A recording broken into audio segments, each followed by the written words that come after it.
Bueno, para aprovechar el tiempo, ya que estoy en una jornada maratónica, voy a leer un trabajo que se llama El distinguido Reinaldo Bragado Bretaña.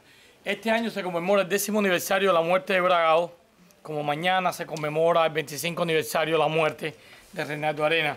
Y la muerte siempre, eso, sobre todo cuando se trata de fechas muy concretas, 10, 15, 20, son motivos, incitan a revalorar a ese autor que ya no está entre nosotros. Y en el caso de Reinaldo Bragado ha pasado 10 años, incluso hay personas que no lo conocen, sobre todo entre la gente joven de las que hablábamos ayer. Dice: el comienzo de los viernes culturales en la pequeña Habana marcó una etapa en la que Reinaldo Bragado Bretaña, 1953-2005, y yo, con lo alto que yo hablo, el comienzo de los viernes culturales en la pequeña Habana marcó una etapa en la que Reinaldo Bragado Bretaña, 1953-2005, y yo conversábamos con más frecuencia.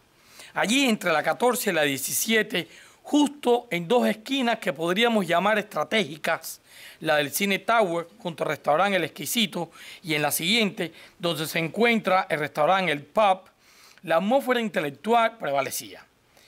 Cada último viernes de mes, entre los asiduos, estaban los pintores Ramón Alejandro y Santiago Rodríguez Chago, que también es escritor y que tiene la peculiaridad de que siempre que habla de algo lo asocia con alguna película de los años 50.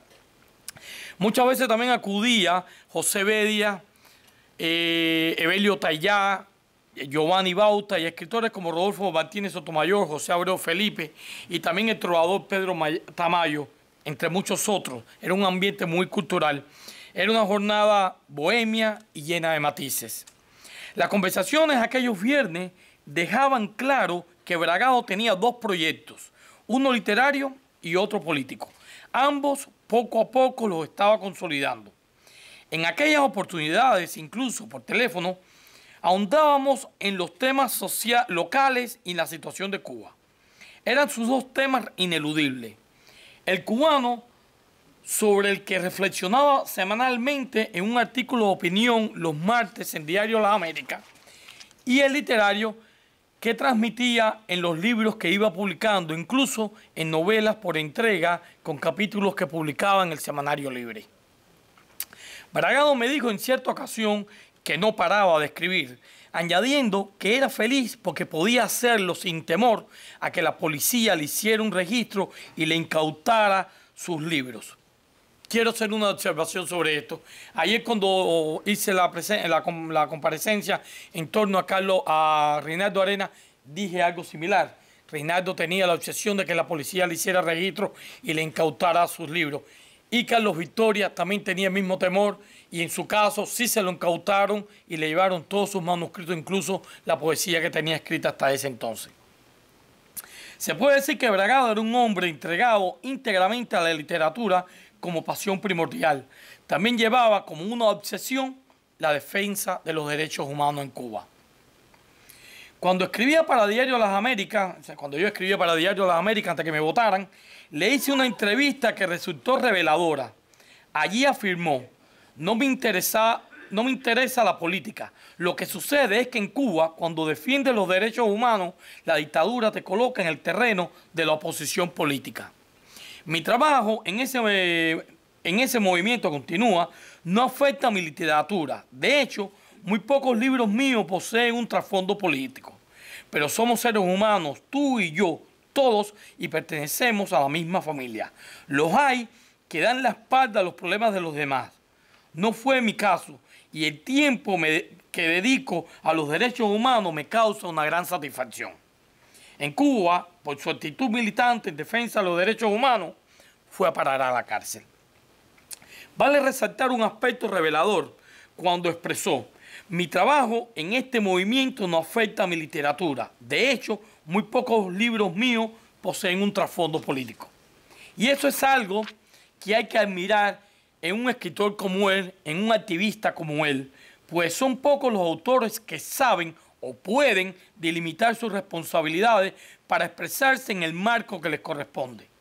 Son conocidos los escritores que ejercen el periodismo y que sus textos adquieren el lenguaje y las reglas de la prensa. Hay otros que ejercen en el mundo académico y de repente su obra se ajusta a los parámetros que demandan las universidades.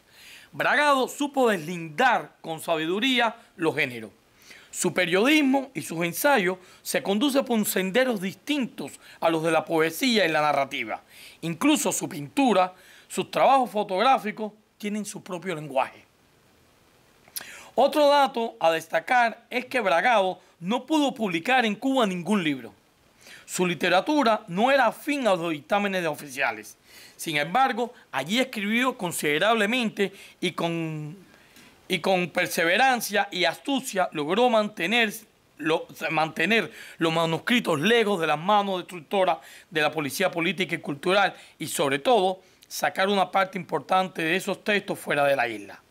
Es por ello que hoy podemos leer, después de la vigilia, que reúne 10 cuentos escritos en Cuba entre 1975 y 1982. Su primer libro aparecido en el exilio fue la novela La Estación Equivocada, Saeta Ediciones, Caracas, Venezuela, 1989. ¿Qué estará pasando hoy en Venezuela? El texto había sido escrito en la isla y es una de esas obras de juventud donde se crea un ambiente sórdido y ambivalente en una suerte de estación de tren fantasmagórica. El libro tiene prólogo del desaparecido poeta Alberto Padilla, quien señala que el volumen es ciertamente una metáfora desesperada de la realidad y su mejor encanto es la naturalidad con que se acerca a situaciones por todos conocidas, pero que acaban transformándose, distorsionándose como en un espejo cóncavo. Es difícil situarlo dentro de la literatura hispanoamericana actual. Si en el 89 marcó el inicio de su obra publicada, en 1994 da a conocer 2 libros de cuentos esenciales: Bajo el sombrero, La Torre de Papel, Miami, 1994, y En torno al cero, ediciones Outsider, 1994, sello creado por el propio Bragado para publicar sus libros. Valga señalar que el escritor tuvo por 10 años un perro llamado Outsider. Estos cuentos, también escritos en Cuba, incluso en la prisión de la cabaña, muestran un Bragado sumido como creador en la literatura fantástica y en el realismo mágico. Después, el escritor da a conocer 2 volúmenes más concebidos en la isla. El álbum de la sombrilla, su primer poemario, también bajo el sello Outsider de 1995, y más adelante su segundo y último libro de poesía, Curazao 24, Cuidado con el perro, también ya con Outsider.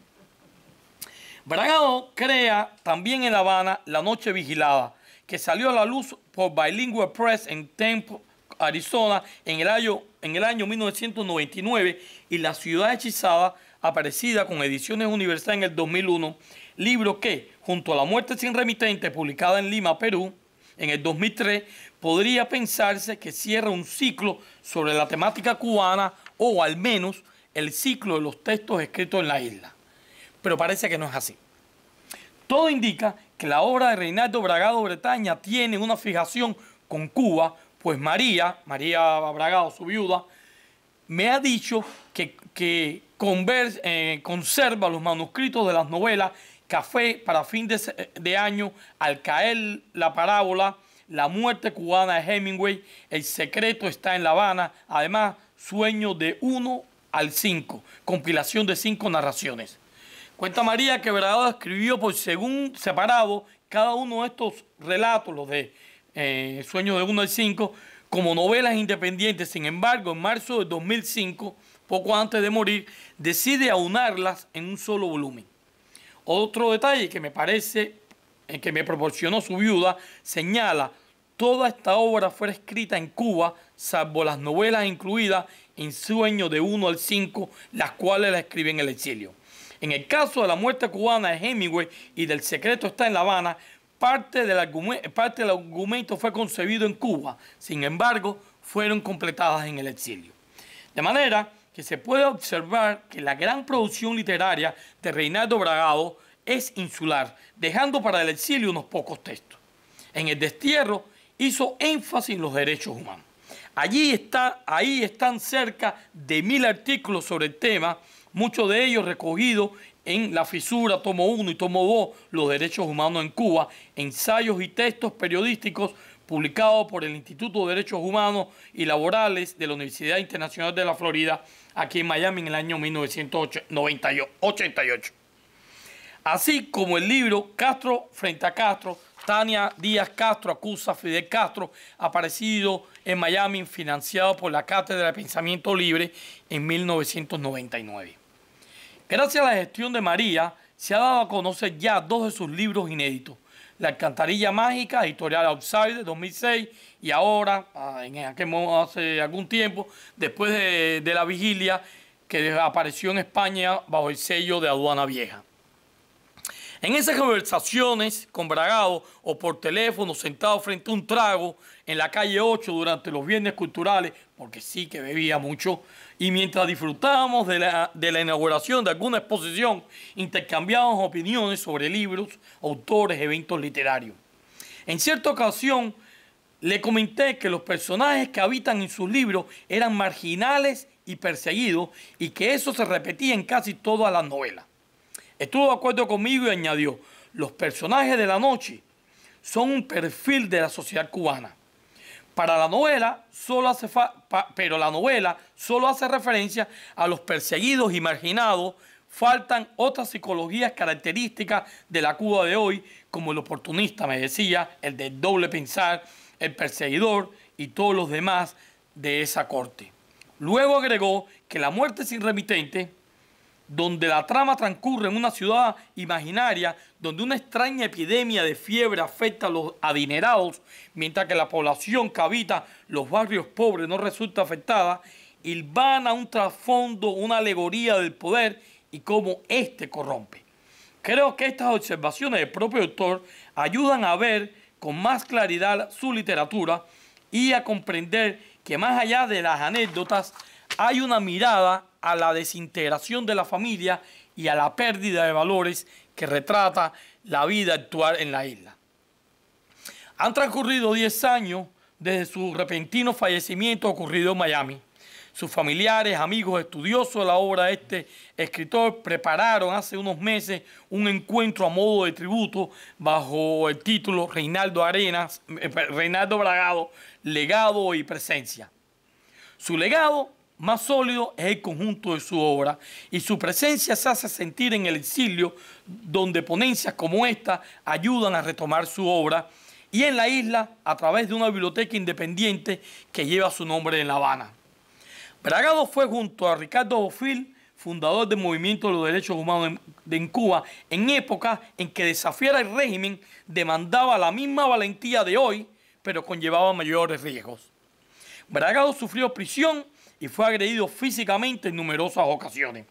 En opinión del poeta Ángel Cuadra, expreso político y fundador junto a Bragado del Pen Club de escritores cubanos en el exilio, Bragado es ejemplo del intelectual independiente en Cuba que escribió su obra bajo la persecución y el acoso, añadiendo: con su pluma contribuyó a la reafirmación de su país y de su nacionalidad.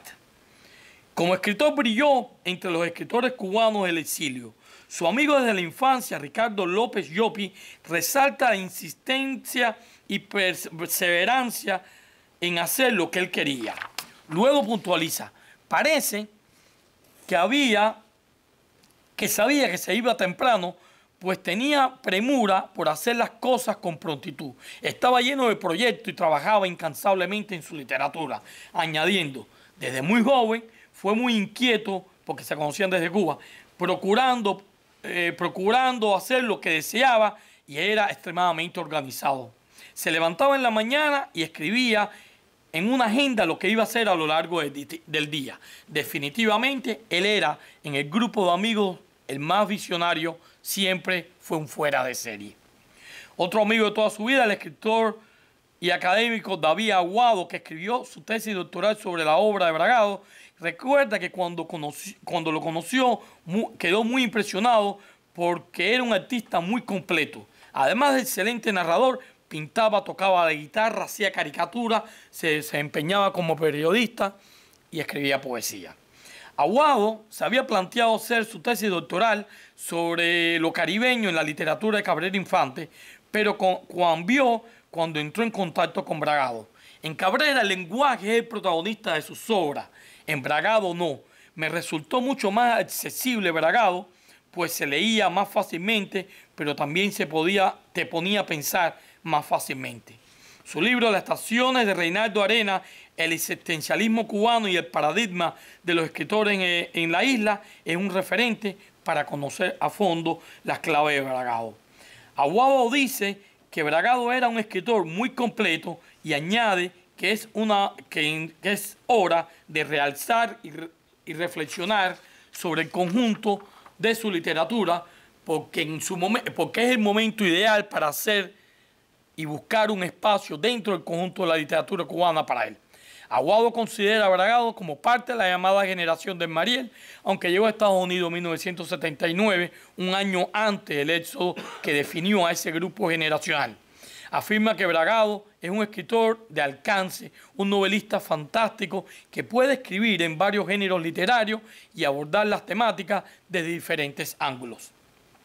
Vale destacar un aspecto en el que coinciden Aguado y López Llopis. Ambos señalan que Bragado anticipó su muerte en su obra. Aguado menciona la novela La estación equivocada por la atmósfera que crea y López Llopis habla también de referente en un relato breve del libro Bajo el sombrero. Todos los entrevistados destacan que la condición de exiliado de Bragado, su posición anticastrista y su temprana muerte han influido negativamente en el reconocimiento que merece su obra y su lugar en el conjunto total de la literatura cubana. Importantes escritores como Antonio Benítez Rojo y Eberto Padilla, ambos ya fallecidos, se hicieron eco en su momento de los valores propios de la narrativa de Bragado, lo que constituía un gran espaldarazo. De no haber muerto a los 52 años, probablemente su obra hubiera alcanzado otros derroteros, pues dejó varios libros inéditos y había creado, como ya se apuntó, su propio sello editorial para publicar la totalidad de su obra. Muchas gracias.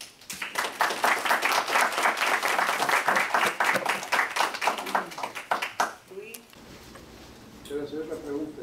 ¿Tú que lo conociste desde Cuba? Sí, yo lo conocí, fue amigo mío, pero además de eso, él llegó al exilio en el 88. Nos dijiste en el 79. En el 79 él estaba en la cabaña. Yo fui a verlo.